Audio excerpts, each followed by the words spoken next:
Alhamdulillah. Alhamdulillah nahmaduhu wa nasta'inuhu wa nastaghfiruhu wa na'udzu billahi min shururi anfusina wa min sayyiati a'malina may yahdihillahu fala mudilla lahu wa may yudlil fala hadiya lahu. Asyhadu an la ilaha illallah wahdahu la syarika lah wa asyhadu anna Muhammadan abduhu wa rasuluhu la nabiyya ba'dah. Allahumma salli wa sallim wa barik ala sayyidina Muhammad wa ala alihi wa ashabihi ajma'in, amma ba'd. Fa ya ayyuhal hadirun rahimakumullah, usikum wa nafsi bitaqwallah faqad fazal muttaqun wa ta'atihi la'allakum turhamun. Qala Allahu ta'ala fi kitabihil karim, a'udzu billahi minasy syaithanir rajim. Bismillahirrahmanirrahim. Wa min ayatihi an khalaqalakum min anfusikum azwajan litaskunu ilaiha wa ja'ala bainakum mawaddatan wa rahmah. Shadaqallahul adzim alaiyah. Hadirin kaum muslimin jamaah Jumat yang dimuliakan Allah. Terlebih dahulu salam khatib untuk senantiasa mengajak pada pribadi dan para jamaah semua. Yang pertama adalah tak henti-hentinya kita untuk senantiasa menjadi hamba Allah yang pandai bersyukur, pandai mensyukuri segala hal, segala nikmat yang Allah berikan kepada kita semua. Sebagaimana kita pada siang hari ini dapat berkumpul menghadiri majelis yang mulia ini, maka patutlah sebagai suatu nikmat yang luar biasa yang patut kita syukuri. Sebab tidak semua saudara-saudara kita yang pada saat ini bisa hadir dalam satu majelis salat berjamaah Jumat. Ada yang karena mungkin udzur sakit, kesibukan, dan yang lebih memprihatinkan ketika mereka di hari yang mulia ini mereka hanya disibukkan dengan urusan duniawinya. Mudah-mudahan di antara kita keluarga tidak ada yang demikian. Orang yang syukur pasti akan selalu berhatinya tenang, tidak gelisah, tidak khawatir. Dia akan terima segala apa yang Allah berikan atas jerih payahnya, atas usahanya. Karena itu adalah hak prerogatif Allah. Hasilnya sebagaimana yang kita harapkan tidak sesuai. Ketika kita bekerja berusaha harapannya adalah penghasilan besar, tetapi Allah memberikan hasil yang tidak sesuai dengan harapan, tetap bersyukur, hati akan tenang. Marilah ini rasa syukur ini kita terapkan dalam kehidupan kita sehari-hari. Bukan hanya syukur dalam bentuk nikmat harta, tapi syukur kita terhadap badan ini yang Allah anugerahkan kepada kita. Mata, telinga, lisan, tangan, kaki, dan lain sebagainya ini semata-mata hanya untuk menghambakan diri kepada Allah Subhanahu wa ta'ala. Dan selanjutnya pada kesempatan yang begini pula, mari kita bersama-sama melaksanakan suatu introspeksi muhasabah untuk diri kita sendiri. Sebagaimana atau sejauh mana kualitas keimanan dan ketakwaan kita kepada Allah Subhanahu wa ta'ala hingga saat ini. Sejauh mana amal-amal ibadah yang kita kerjakan, sejauh mana kesalahan dosa yang kita lakukan.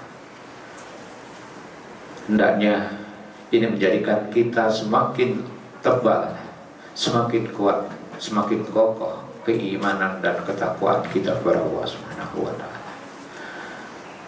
Dan selanjutnya tak lupa kita sanjungkan salawat dan salam pada junjungan kita Nabi besar Muhammad sallallahu alaihi wasallam beserta keluarganya, para sahabatnya, dan para pengikutnya yang setia hingga yaumil qiyamah. Mudah-mudahan kita termasuk umatnya yang kelak beruntung memperoleh syafaatnya atas ridho Allah SWT. Amin amin ya rabbal alamin. Hadirin kaum muslimin jamaah Jumat yang dimuliakan Allah, pada kesempatan kali ini saya ingin coba mengangkat surat Ar-Rum, yaitu tentang kaitannya dengan masalah pernikahan. Ayat 21 sering dibaca, wa min ayatihi an khalaqalakum min anfusikum azwajan litaskunu ilaiha wa ja'ala bainakum mawaddatan wa rahmah. Inna fi dzalika laayatil liqaumin yatafakkarun. Secara singkat ayat ini menggambarkan penciptaan manusia setelah berpasang-pasang. Tujuannya adalah untuk membangun mahligai rumah tangga. Namun dengan fenomena yang sekarang ini yang baru kita saksikan di media massa, televisi dan lain sebagainya, sungguh memprihatinkan. Di satu wilayah di Jawa Timur saat ini ada istilah sekarang dispensasi nikah dini. Karena ternyata apa yang diajukan di kantor KUA, kebanyakan daripada mereka beralasan adalah karena kesulitan ekonomi, sehingga mereka berharap dengan dinikahkan anaknya yang berusia dini, yang belum matang dalam pola pikir, tindak tanduk dan lain sebagainya, dengan dinikahkan dengan satu harapan persoalan ekonomi teratasi. Ini adalah pemikiran yang tidak tepat menurut saya. Oleh karena itu pada kesempatan kali ini saya akan mencoba satu atau dua hal yang harus kita ketahui agar kita nantinya ke depannya, khususnya orang tua dan juga pada anak-anak muda yang nantinya berakhirnya akan memasuki rumah tangga, harus diketahui beberapa hal tentang hukum atau nikah di dalam Islam itu. Yang pertama, nikah itu adalah ibadah, sunnah Nabi. Bahkan barang siapa yang tidak menghendaki pernikahannya dengan sengaja, dengan niat tidak mau menikah seumur hidupnya, maka kata Nabi, falaisa minni, bukanlah termasuk umatku. Kemudian yang kedua, karena mengandung nilai ibadah, maka pastilah pernikahan itu akan Allah berikan pahala, Allah berikan barokah dan lain sebagainya untuk kebaikan manusia itu sendiri. Sehingga di situ akan muncul satu hak dan kewajiban daripada pasangan yang melaksanakan pernikahan. Yang pertama yang harus diingat untuk kaum lelaki, di Quran surat An-Nisa ayat 24 disebutkan, ar-rijalu qawwamuna 'alan nisa. Laki-laki itu tanggung jawab pelindung daripada wanita dan istri. Artinya secara fisik kuat, mental kuat, dan yang lebih utama adalah pelindung wanita dalam segi ekonominya. Ketika kita mau melaksanakan nikah, maka persiapkan betul. Apakah saya kelak itu bisa menjadi pelindung daripada istri saya, keturunan, bisa memberikan kesejahteraan kepada istri, anak-anak atau keturunannya. Itu secara materinya, secara duniawinya. Akan tetapi lebih daripada itu, qawwamuna 'alan nisa bisa diartikan sebagai imam, pemimpin dalam keluarga. Dalam hal ini, seorang suami harus proaktif menggerakkan istrinya agar senantiasa melaksanakan ibadah, mengawasi, juga sekaligus mengajak istri untuk beribadah bersama-sama, sholat, beribadah yang lainnya. Maka ketika hanya mengandalkan atau membiarkan istri dan anak itu tidak melaksanakan apa yang menjadi kaidah ibadah dalam nikah, yaitu sholat dan lain sebagainya, maka ingat Allah akan mempertanyakan, meminta pertanggungjawaban. Ini seorang imam sholat, dan seorang lelaki harus dibekali, harus membekali diri dengan kemampuan ilmu baca Quran, paling tidak Fatihah dalam sholat itu. Kenapa? Salah satu susahnya sholat atau yang membatalkan sholat ketika bacaan Fatihahnya tidak benar.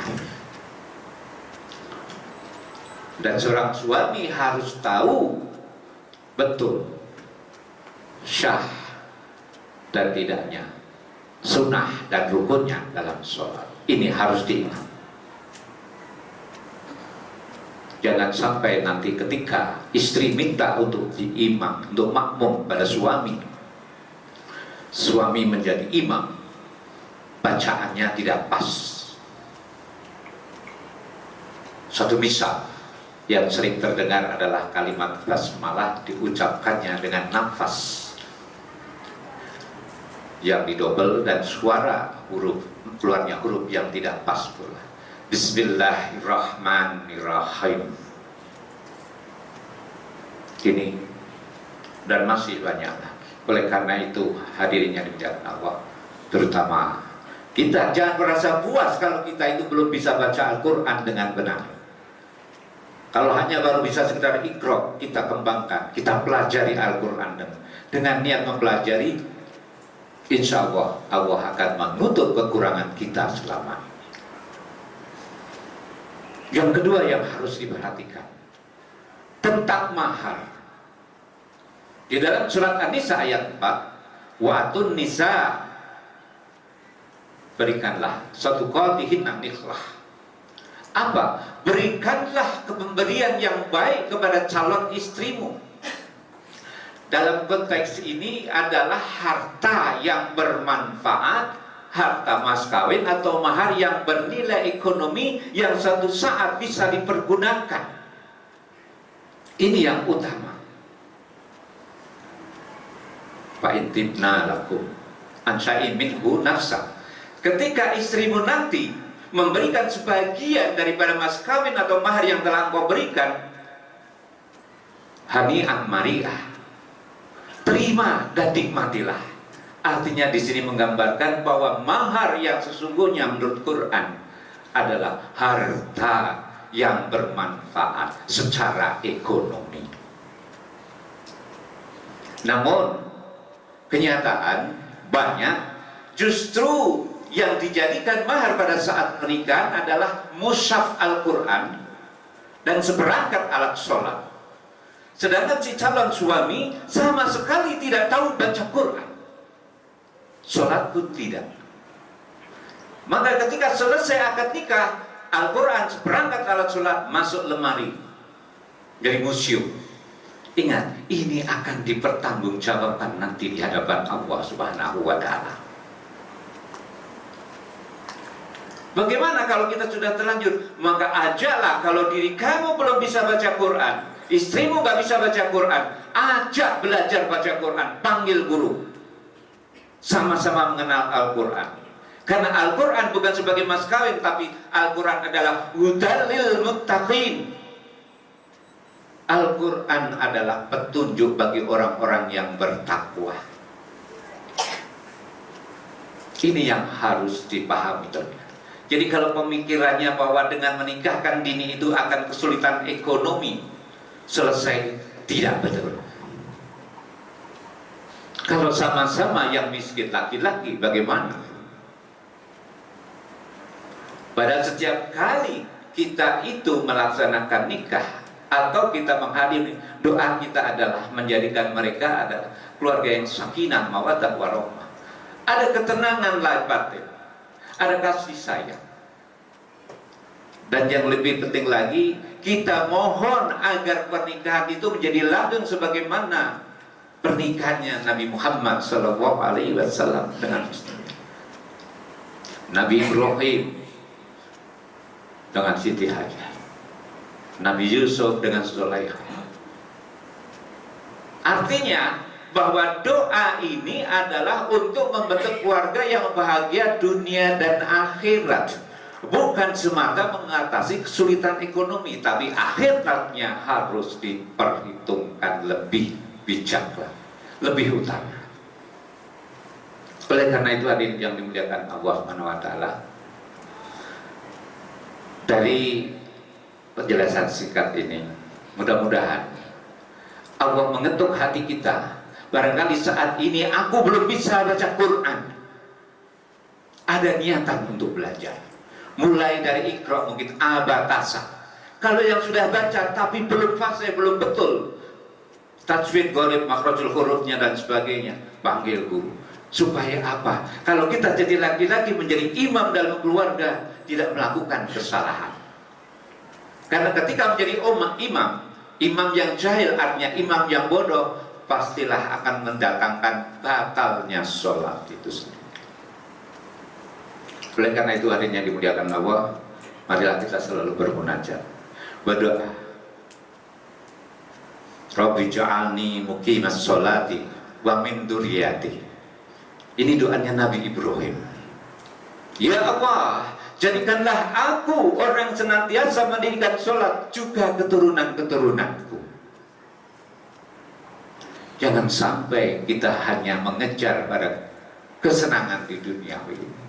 Aku sudah bahagiakan anak istriku dengan fasilitas yang ada, tetapi tidak memikirkan masalah ibadahnya, maka akan sia-sialah kita, akan dimintai pertanggungjawaban kita.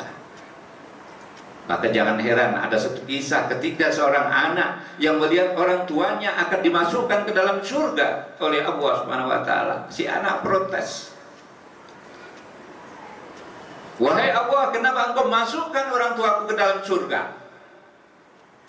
Aku ini anaknya. Kenapa kamu protes? Kamu kok gak ridho orang tuaku masuk surga? Iya, aku gak ridho karena ketika di dunia orang tuaku sibuk ibadah sendiri, sedangkan aku sebagai anak tidak pernah diperhatikan, tidak pernah diperintahkan untuk sholat, untuk ngaji dan lain sebagainya.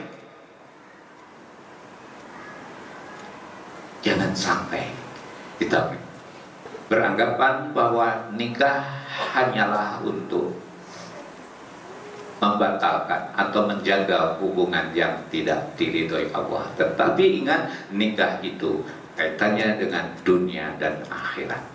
Mudah-mudahan kita sekali lagi Allah berikan keberkahan untuk kita semua. Saat ini kita sadar bahwa ternyata dengan berita itu banyak orang tua yang salah dalam pemahaman tentang pernikahan. Silahkan Al-Quran sebagai mas kawin, tetapi utamakan mahar yang dalam bentuk nilai ekonomi, sehingga ketika suatu rumah tangga tersebut mengalami kesulitan ekonomi, mahar tersebut bisa dimanfaatkan. Kalau Al-Quran tidak akan bisa dimanfaatkan manakala kesulitan ekonomi. Dan tanggung jawabnya besar. Kamu mas kawin pakai Al-Quran, dibungkus dengan baik, selesai itu masuk lemari, tidak pernah dibaca. Alat sholat juga begitu, bagus, masuk lemari jadi museum. Istri nggak pernah sholat, suaminya juga enggak. Ini harus jadi perhatian kita sebagai orang tua semua. Mudah-mudahan Allah menuntut kita kepada hal yang demikian, yang baik, yang benar. Amin amin ya rabbal alamin. Barakallahu lakum bil Qur'anil azim wa nafa'ani wa iyyakum bima fihi minal ayati wa qur'anil warham wa anta khairur rahimin. Alhamdulillah, alhamdulillah, alhamdulillah hamdan katsiran kama amar. Asyhadu an la ilaha illallah wahdahu la syarika lah wa asyhadu anna Muhammadan abduhu wa rasuluhu la nabiyya ba'dah. Allahumma sholli wa sallim wa barik ala sayyidina Muhammad wa ala alihi wa ashabihi ajma'in, amma ba'du. Fa ya ibadallah, ittaqullah, ittaqullah, ittaqullah haqqa tuqatih wa la tamutunna illa wa antum muslimun. Qala Allah Ta'ala fi kitabil karim, a'udzu billahi minasy syaithanir rajim. Bismillahirrahmanirrahim. Inna Allaha wa malaikatahu yusholluna 'alan nabi. Ya ayyuhalladzina amanu shallu 'alaihi wa sallimu taslima. Allahumma shalli wa sallim wa barik ala sayyidina Muhammadin sayyidil awwalin wal akhirin. Wa sallim wa tabaraka wa ta'ala an kulli sahabati Rasulillah ajma'in. Amin amin ya rabbal alamin. Allahumma ighfir للمسلمين والمسلمات والمؤمنين والمؤمنات الأحياء منهم والأموات. اللهم اغفر لنا ذنوبنا واغفر عنا سيئاتنا وتوفنا مع الأبرار. اللهم اجعلنا وأولادنا وأهلنا من أهل العلم وأهل الخير وأهل دين الإسلام وأهل القرآن وأهل سنة الرسول ومن عبادك الصالحين ومن أهل الجنة. اللهم يا الله إنا نسألك علما نافعا وعملا صالحا ورزقا حلالا طيبا مطيبا وخيرا كثيرا وسرا بيتا برحمتك يا أرحم الراحمين. ربنا ظلمنا أنفسنا وإن لم تغفر لنا وترحمنا لنكونن من الخاسرين. ربنا لا تزغ قلوبنا بعد إذ هديتنا وهب لنا من لدنك رحمة إنك أنت الوهاب. ربنا آتنا في الدنيا حسنة وفي الآخرة حسنة وقنا عذاب النار. وصلى الله على سيدنا محمد وعلى آله وصحبه وسلم والحمد لله رب العالمين. Allah inna wa ya'muru bil 'adli wal ihsani wa ita'i dzil qurba wa yanha 'anil fahsya'i wal munkar wal baghi ya'idukum la'allakum tadhakkarun. Wa la dzikrullahi akbar.